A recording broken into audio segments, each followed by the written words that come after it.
Hello. Hello. Hello there. How are you? I am good, thanks, man. How are you? Hey, I'm doing well. Thank you very much.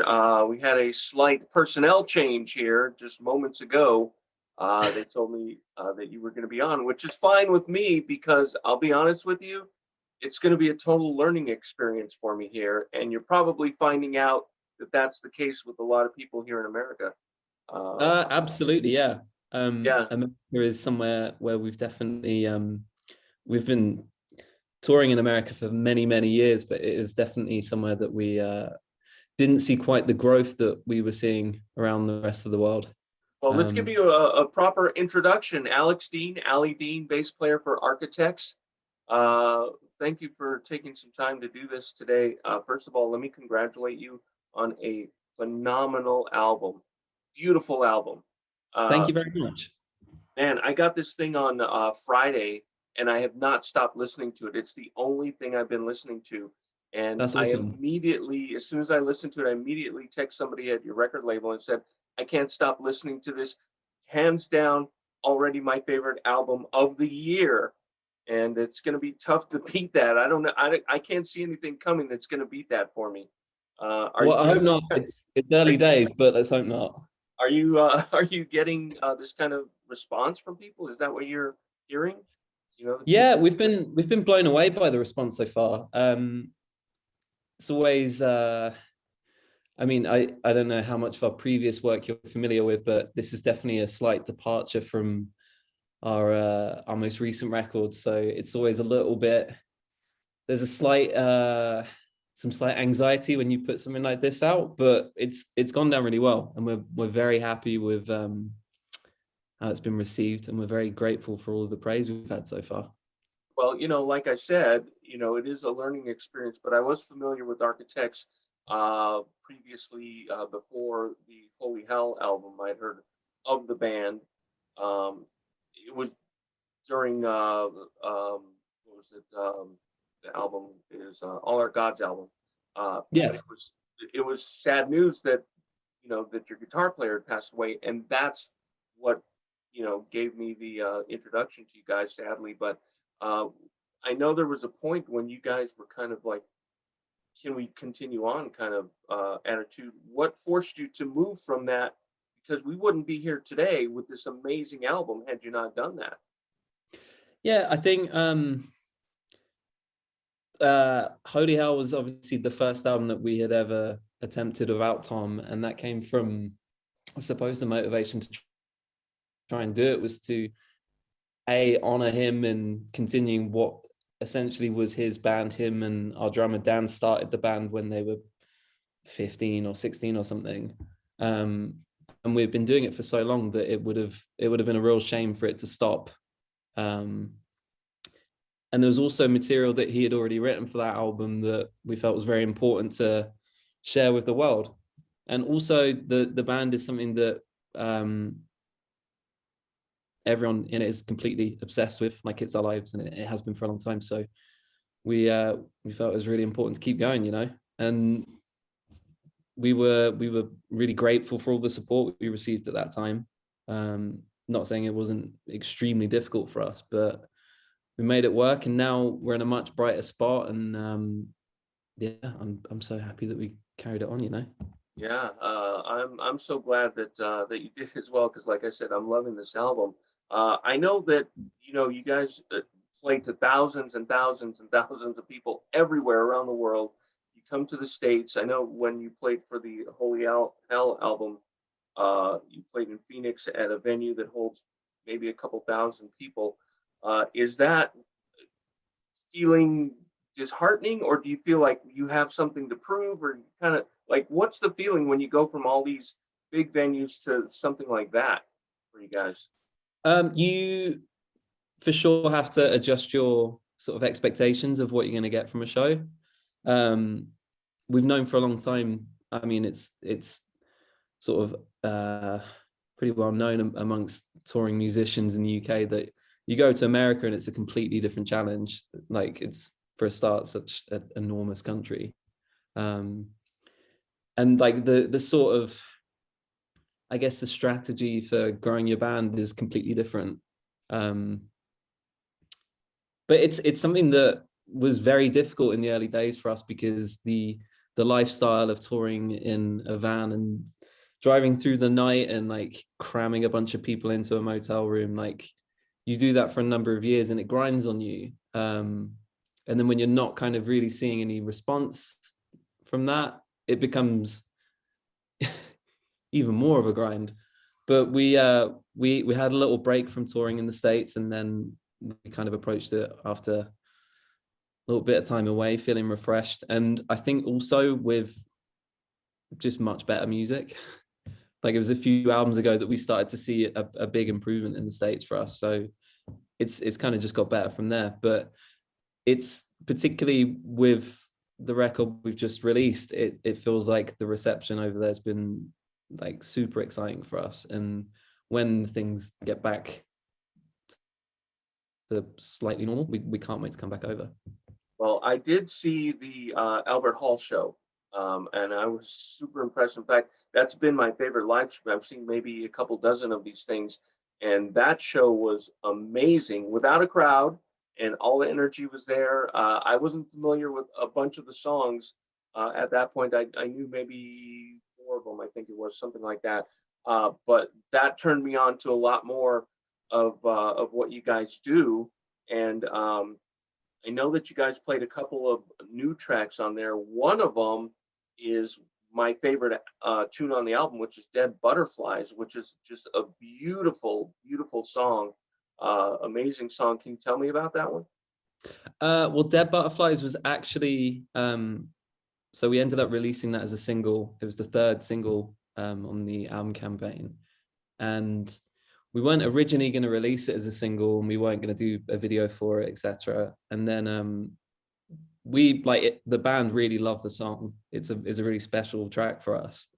So we wanted to play it at the Royal Albert Hall stream, and the response from fans was enormous for that song. So we kind of felt like, well, we need to roll with this because people seem to really like it. The band all likes it. We need to kind of give it the spotlight that it deserves. Feels like, as I was saying earlier, it feels like one of the more kind of radical departures from our previous material.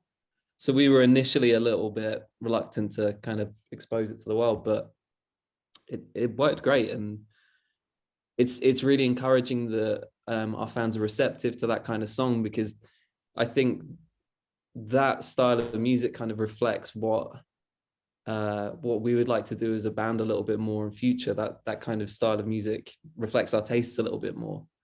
Oh, I'd certainly like to hear more of that. Yeah, and great for song. us, it's super fun to be, working with a different style, and yeah, I think it just gives us a little bit more confidence moving forward in that direction. But it's not to say that we don't also enjoy, like, another new song that we played at that stream, Discourse is Dead. It's a much heavier song, but we still writing that kind of music as well, and we really enjoy playing that kind of stuff live. So I don't know, it was encouraging to see some people were really liking what we were doing. Is it a one thing that's making this album sonically different? Is it the writing? Is it the production? What is it that's making this different from everything else? Because I've gone back and listened to other things, and I can hear all the elements of what you guys do in this album, but there's still something that's completely different that you're bringing to the table. What is it that's really changed? Massive part of that, of course, is that we had a lot of Tom's material on Holy Hell, and obviously he was the key songwriter for all of our albums in the past. So we had a bunch of stuff to work with when it came to making Holy Hell. And also Josh just joined the band on that record, our most recent guitar player. So he was writing material, but I think from speaking to him about it, he, I think, was trying to write in the style of Architects rather than just sort of offering material that that he could write completely unaffected by what might be expected of him or what fans might expect of us. Like, for sure, on this record, everything he's offered has been, he sort of had license to be a bit more open with what he wants to contribute. And I think also Dan's stepped up his songwriting massively, and he plays on Holy Hell as well. He played such a massive part in the songwriting. It's really the two of them that write most of the material, if not all of it. That it also felt like, I suppose, when you do a record like Holy Hell in the situation we were in, there was probably reluctance on our end to stray too far away from what we originally sounded like. And I think also we kind of group Holy Hell with the previous two records and see them as a bit of a trilogy of architects sounding like that. So for this record, it felt like we wanted to freshen things up. Yeah, I think that's it really. And I would say there's obviously a lot more electronic elements on this album that is something we've always included in previous records, but it's something that we wanted to explore more as a band. Well, whatever it is, it's working to the extent of some people think you guys are a brand new band. I've had people go, "Hey, what's up with this brand new band, Architects?" And I'm like, they're not brand new. They got a whole wealth of stuff that you can go back and listen to, but it's becoming such a breakthrough for you guys. Animals, just huge for you guys. I understand the next single is going to be a song called Meteor, which is that's already out. Amazing song. What's that? Yeah, that was released a couple of days before release. So we released a video for that as well. And yeah, that again was a song that it was always kind of scheduled to be a single for the album. But that song definitely felt like it was gonna potentially disgruntle some of our existing fans.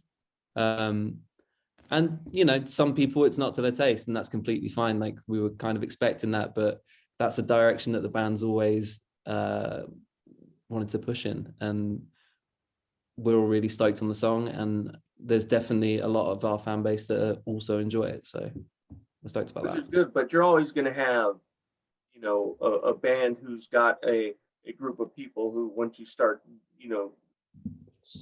swaying from the original plan, we're going to go, hey, it's not what this was or whatever. That's expected. That's called growth. That's what Absolutely. what it is. It's the evolution of the music, because if we didn't change in the slightest, we would still be a fairly full-on technical metal band, and everyone in the band would hate playing it. So there would be no enjoyment in it for us, and as a result, I don't think fans would really enjoy it. But it's a strange thing when it's not just limited to music, it's all forms of art and media. When something kind of goes against what a consumer or a fan expects of anything that's put out into the world, like it's a minority for sure, but there's definitely a section of people that feel it's their place to really have a go at the artist for it. What I would hope in most cases is them expressing themselves and putting out what they think is good. And yeah, it's just a strange dynamic when people feel the need to go online and sometimes be quite rude about it. But we call them the vocal minority, is what they are. So man, let me tell you, the ball is just getting rolling for this album. I mean, you guys got a full thing ahead of you, and there's really no nobody really knows what's going to happen, whether you guys are really going to be able to tour behind this, whether it's things are going to open up, what's going to happen. I mean, one thing's for sure, you guys are going to be working this album, you're going to be releasing singles. Any plans for maybe another live stream or something along those lines when people start gravitating more towards the album and realizing who you guys are and opening things up? It's very hard to say. Like, we've put on a couple of shows on sale for later in the year, because in the UK we've been given our roadmap out of lockdown, and we've kind of booked in a couple of shows based on the projections that the government have given us for getting out of the situation we're in. And I mean, we've all got our fingers crossed, and I think everyone has in the country, that things go ahead as planned, but you never know with the current situation. So I think besides that, we try not to plan too far ahead with this stuff, and it's been that way the entire time throughout lockdown. Just, you know, having conversations with agents and management about, oh, maybe we can do a tour here at this time. It's like, yeah, it sounds nice. We'd love to do it, but let's see where we're at in a month and take it from there. And obviously stuff has not happened, but Well, yeah, I I have can, to say it's been an interesting time trying to promote an album without touring, because that's usually such a huge part of our existence as a band, and so many other bands, of course. So it's been interesting getting creative with it. But the Royal Albert Hall live stream was it felt like such a big gamble for us, because it was a format that we were completely unfamiliar with, and that every band that's done these live streams, it's new ground for them. But we were so blown away by how well that went. But yeah, I personally, I kind of, I would hope that the projections are more that we can get back to touring sooner than considering live streams and stuff like that. But we'll see. yeah, well, especially with this album, because holy cow, I'm sure you guys want to hit the road with what you have, you know, in this album, and I cannot wait to see it. So whenever it comes around, hopefully you come to Arizona and pay us a visit again, because Sure. I would love to see you guys live. Yeah, we love Um, Arizona. Again, man, amazing, amazing album. It's out now. For those that wish to exist, it's everywhere, wherever you get your music these days. And I highly recommend it. Again, I think my album of the year. I can't think of anything that's going to beat it. Such a That's very kind of job, you. and all your hard work is definitely shows on this album. So great, Appreciate it, man. it's a masterpiece. So thank you for spending some time with us here today, Thanks Elliot. for having me. And congratulations and much success, you All guys. right, man. Thank you. Here, Have a great day. Take it easy. bye now.